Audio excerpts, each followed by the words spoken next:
Assalamualaikum warahmatullahi wabarakatuh. Saya Agus Sugiharto Sapari, calon guru penggerak angkatan 11 Kota Banjar tahun 2024.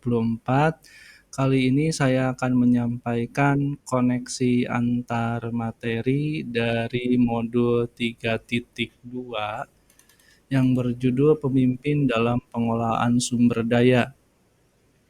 Pada kesempatan kali ini, saya terlebih dahulu akan menyampaikan sedikit rangkuman materinya. Jadi di sini disebutkan bahwa sekolah itu adalah salah satu ekosistem gitu ya. Ekosistem itu merupakan sebuah tata interaksi antara makhluk hidup dan unsur yang tidak hidup. Ada komponen biotik yang hidup dan abiotik yang tak hidup. Jika diibaratkan sebagai sebuah ekosistem, sekolah adalah sebuah bentuk interaksi gitu ya antara biotik dan abiotik.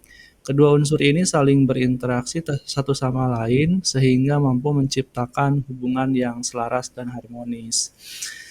Satuan pendidikan di sini juga termasuk ke dalam sebuah komunitas, mempunyai hak mengatur, melaksanakan, dan mengawasi kegiatan pendidikan agar efisien dan efektif. Penyelenggaraan pendidikan dapat tercapai seperti yang diinginkan dalam standar pengelolaan pendidikan. Untuk dapat menyelenggarakan pendidikan secara efektif dan efisien, tentu membutuhkan peran seluruh warga sekolah melalui pendekatan komunitas berbasis aset. Nah, jadi sekolah di sini dianggap sebuah ekosistem dan dianggap juga sebuah eh, komunitas gitu ya. Nah, di sini juga disebutkan bahwa ada konsep pengembangan sekolah berbasis aset. Jadi di sini kalau di istilah bahasa Inggrisnya Asset Based Community Development atau disingkat ABCD, atau di bahasa Indonesianya,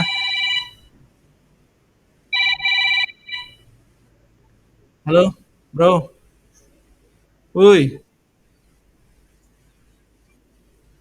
Lab IPA 0887 genep 5 opat tilu. Heeh, wakeun. Yuk, siap.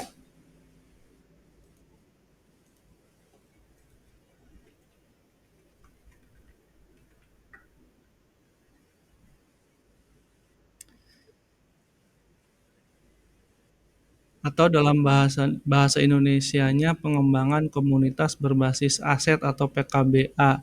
Itu adalah suatu pendekatan yang menekankan pada nilai, prinsip, cara berpikir mengenai dunia, memberikan nilai lebih pada kapasitas, kemampuan, pengetahuan, jaringan, dan potensi yang dimiliki oleh komunitas, menekankan dan mendorong komunitas untuk dapat memberdayakan aset yang dimilikinya, serta membangun keterkaitan dari aset-aset tersebut agar menjadi lebih berdaya guna.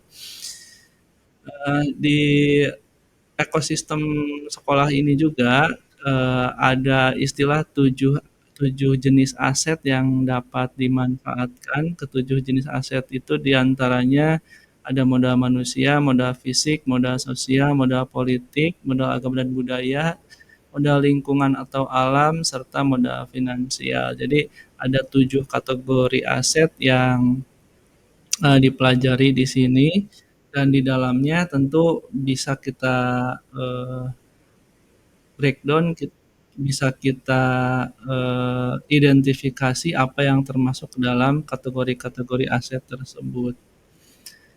Di sini ada beberapa pertanyaan utama di koneksi antar materinya. Yang pertama adalah kita diminta untuk membuat kesimpulan tentang apa yang dimaksud dengan pemimpin pembelajaran dalam pengelolaan sumber daya dan bagaimana Anda bisa mengimplementasikannya di kelas, sekolah, dan masyarakat. Nah, sumber daya sebagai suatu komunitas sekolah adalah suatu kesatuan yang tidak bisa berdiri sendiri. Dalam pengelolaan sumber daya oleh pemimpin pembelajaran dalam memanfaatkan aset-aset sekolah yang dikelola dengan baik oleh seorang pemimpin pembelajaran. Pemanfaatan sumber daya yang ada di sekolah menjadi modal utama dalam membangun kekuatan atau potensi dalam ruang lingkup warga sekolah, lingkungan masyarakat yang bermuara pada kebermanfaatan bagi peserta didik. Sebagai sebuah ekosistem di sekolah, sumber daya yang ada saling berhubungan atau hubungan timbal balik atau saling ketergantungan antar komponen dalam ekosistem sekolah. Yaitu dalam hal ini adalah komponen biotik, yaitu unsur yang hidup, dan komponen abiotik, yaitu unsur yang tidak hidup dalam sebuah lingkungan. Yang mereka ini saling berinteraksi satu sama lain sehingga mampu menciptakan hubungan yang selaras dan harmonis. Dalam ekosistem sekolah, faktor-faktor biotik akan saling mempengaruhi dan membutuhkan keterlibatan aktif satu sama lainnya, seperti hubungan antar murid, kepala sekolah, guru, staf, tenaga pendidikan, pengawas sekolah, orang tua, dan masyarakat sekitar. Sedangkan faktor abiotik yang juga berperan aktif dalam menunjang keberhasilan proses pembelajaran diantaranya adalah keuangan, sarana dan prasarana, termasuk media pembelajaran dan teknologi informasi komunikasi. Kekuatan atau potensi sumber daya yang ada di sekolah sebagai pemimpin pembelajaran harus dapat mengimplementasikan kekuatan tersebut melalui konsep 7 modal yang tadi sempat saya sebutkan. Pemimpin pembelajaran juga harus dapat memanfaatkan pendekatan berpikir dalam pengelolaan aset, di antaranya pendekatan berbasis kekurangan, akan melihat dengan cara pandang yang negatif, memusatkan perhatian kita pada apa yang mengganggu, apa yang kurang, dan apa yang tidak bekerja, dan pendekatan berbasis aset sebaliknya adalah memusatkan pikiran dan pada kekuatan positif, pada apa yang bekerja, apa yang menjadi inspirasi, dan yang menjadi kekuatan ataupun potensi yang positif. Jadi ada dua pendekatan di sini, ada eh, pendekatan berbasis masalah, ada juga pendekatan berbasis aset. Yang satunya, pendekatan berbasis masalah adalah kita melihat dengan cara-cara yang kekurangan yang ada, masalah-masalah yang ada, sedangkan berpikir berbasis aset lebih menekankan kepada berpikir apa yang kita punyai, kekuatan apa yang kita miliki, dan bagaimana cara memaksimalkannya. Ada pertanyaan selanjutnya, yaitu jelaskan dan berikan contoh bagaimana hubungan pengelolaan sumber daya yang tepat akan membantu proses pembelajaran murid menjadi lebih berkualitas. Ya, pengelolaan sumber daya yang tepat dan dapat mendorong pada proses pembelajaran di kelas menjadi lebih berkualitas merupakan bagian dari pengelolaan sumber daya yang ada di sekolah. Modal manusia sebagai sumber daya manusia, yaitu guru, tenaga pendidikan, dan sebagai salah satu modal yang berkorelasi langsung pada peningkatan pembelajaran yang berkualitas. Sekolah dapat memotivasi guru untuk mengikuti kegiatan pengembangan diri melalui BIMTEK, diklat, workshop, dan lain sebagainya untuk mendukung kompetensi yang kekinian gitu ya. Pengelolaan modal lingkungan dipadu dengan modal fisik akan berkorelasi dengan peningkatan pembelajaran murid. Lingkungan sekolah yang kondusif dari segi sosial maupun politik akan menciptakan pembelajaran yang nyaman, menyenangkan, dan berpihak pada murid. Sumber daya ini sebagai aset sekolah dapat digunakan untuk meningkatkan kualitas pembelajaran. Modal sosial melalui kerjasama dengan MGMP sekolah maupun MGMP antar sekolah untuk meningkatkan potensi guru, kerjasama dengan puskesmas untuk meningkatkan mutu kesehatan di sekolah. Modal fisik adalah bangunan dan sarana prasarana yang dapat dimanfaatkan sesuai dengan bentuk dan pemanfaatannya, misalnya gedung utama, sarana dan prasarana pendukung di sekolah. Modal lingkungan alam yang ada di sekitar sekolah adalah sumber daya menciptakan pembelajaran yang menyenangkan, seperti memanfaatkan lingkungan menjadi area apotek hidup, greenhouse, dan tempat sumber belajar tentang obat dan pemanfaatannya. Modal finansial dengan membuat rencana kerja anggaran sekolah sesuai prioritas dan kebutuhan sekolah sehingga mendukung untuk keberlangsungan proses pembelajaran menjadi lebih berkualitas. Modal politik berupa kerjasama kemitraan dengan instansi atau dinas terkait yang eh, di pemerintah daerah untuk mendukung program-program sekolah. Modal agama dan budaya untuk membantu pembelajaran menjadi lebih berkualitas, yakni melestarikan budaya kearifan lokal, misalnya belajar tari tradisional dan kegiatan religi berupa pondok Ramadan Memperingati Hari Besar Nasional Keagamaan melibatkan tokoh agama di sekitar sekolah. Ada satu pertanyaan lagi yaitu, eee, jelaskan dan berikan contoh bagaimana hubungan pengelolaan sumber daya yang tepat akan membantu proses pelajaran murid menjadi lebih berkualitas. Oke, pengelolaan sumber daya yang tepat, dapat mendorong proses pembelajaran di kelas menjadi lebih berkualitas, merupakan bagian dari pengelolaan sumber daya yang ada di sekolah.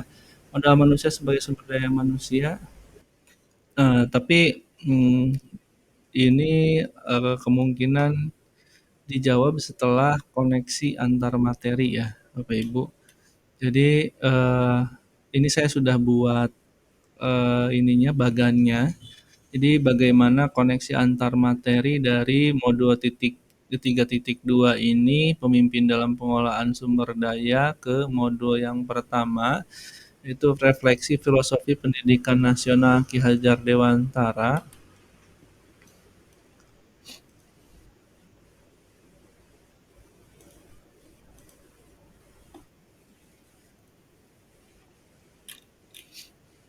Ki Hajar Dewantara melalui filosofinya bahwa pendidikan kegiatan menuntun segala kekuatan kodrat yang ada pada anak-anak agar mereka mencapai keselamatan dan kebahagiaan yang setinggi-tingginya, baik sebagai manusia maupun anggota masyarakat.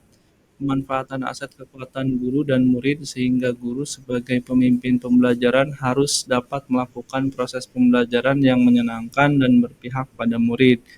Karena murid bukanlah kertas kosong, namun setiap murid memiliki potensi yang berbeda-beda dan tugas kita sebagai guru hanya menuntun dan menebalkan potensi yang sudah dimiliki. Selanjutnya koneksi dengan modul yang kedua, yaitu nilai dan peran guru penggerak atau modul 1.2.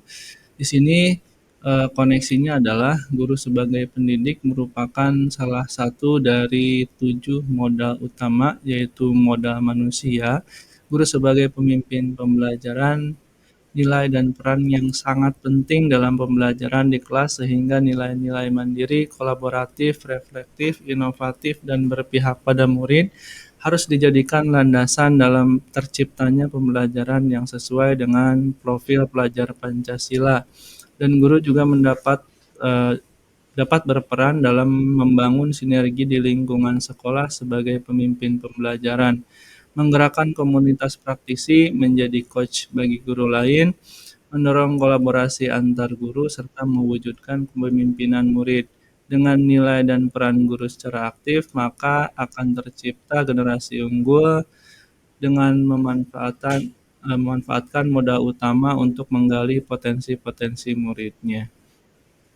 Lanjut untuk keterkaitan dengan modul 1.3, yaitu isi guru penggerak. Guru sebagai pemimpin pembelajaran harus memiliki visi guru penggerak yang berbasis inquiry apresiatif melalui alur bagja. Pada konsep tersebut juga dapat juga digunakan sebagai pengelolaan sumber daya yang ada di sekolah. Inquiry apresiatif adalah suatu filosofi landasan berpikir yang berfokus pada upaya kolaboratif menemukan hal positif dalam diri seseorang, organisasi, dan dunia sekitarnya, baik dari masa lalu, masa kini, maupun masa depan.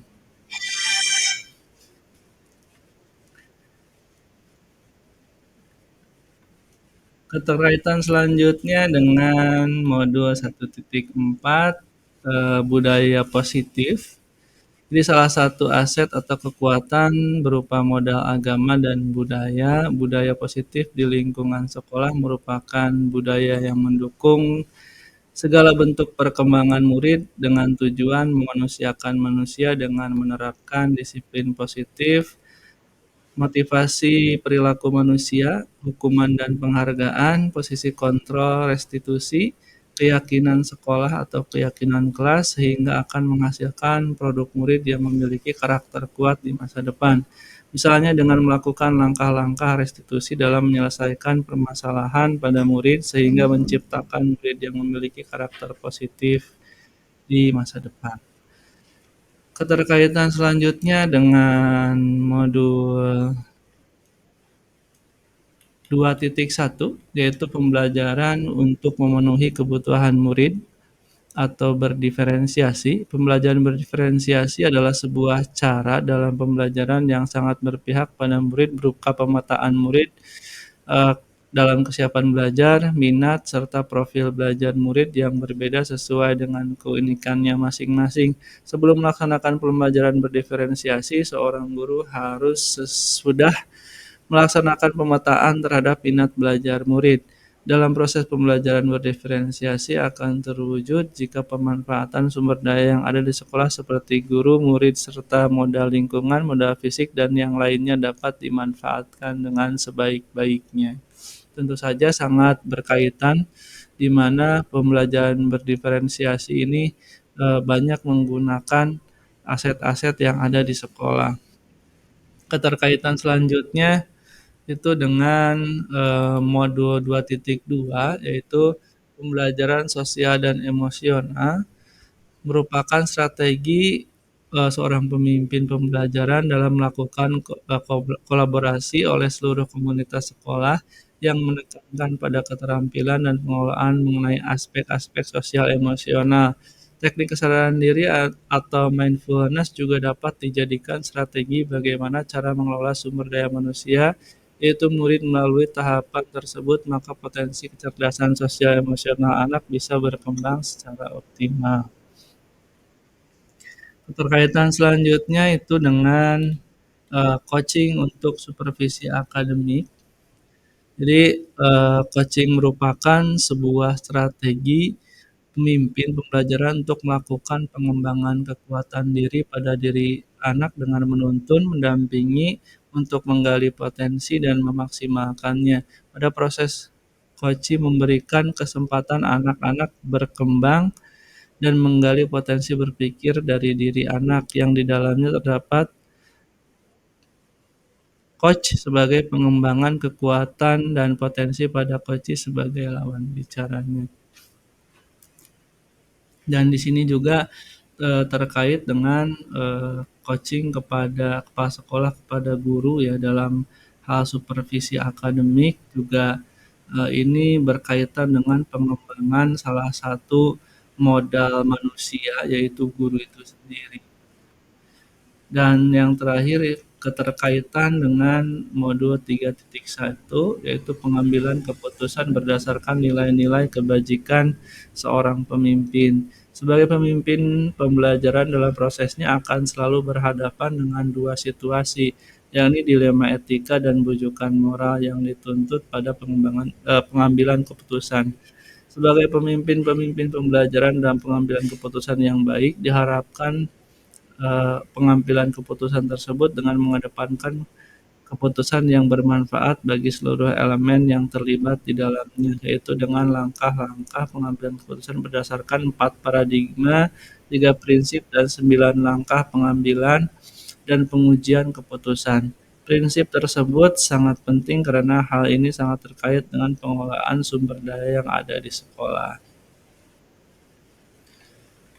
Baik, dan kita ke pertanyaan selanjutnya, yaitu saya diminta untuk menceritakan bagaimana hubungan antara sebelum dan sesudah mengikuti modul ini, serta pemikiran apa yang sudah berubah dari diri Anda setelah mengikuti proses pembelajaran dalam modul ini. Jadi sebelum mempelajari dan memahami modul 3.2, dalam langkah-langkah pengelolaan kelas atau pengambilan keputusan, saya lebih banyak berpikir pada kekurangan, lebih banyak berpikir pada masalah, dan ini menyebabkan di beberapa situasi saya merasa eee, kurang berpikir positif, kurang optimis dalam menghadapi permasalahan-permasalahan yang ada. Jadi sebenarnya ini lebih ke pergeseran paradigma di mana saya sekarang lebih bergeser dari paradigma berbasis masalah ke paradigma berbasis aset. Ketika kita melihat sesuatu, ketika kita melihat sekolah kita, ketika kita berpikir berbasis aset, tentu kita akan berpikir lebih positif, kita akan berpikir lebih, mengedepankan tujuannya bagaimana dan cara mencapai tujuan itu berdasarkan aset-aset dan kekuatan-kekuatan yang, sekolah ini miliki dan diri saya sendiri miliki. Itu saja, untuk koneksi antar materi di modul 3.2 ini. Semoga pemaparan dari saya cukup dapat dipahami. Terima kasih sudah menyimak. Wassalamualaikum warahmatullahi wabarakatuh.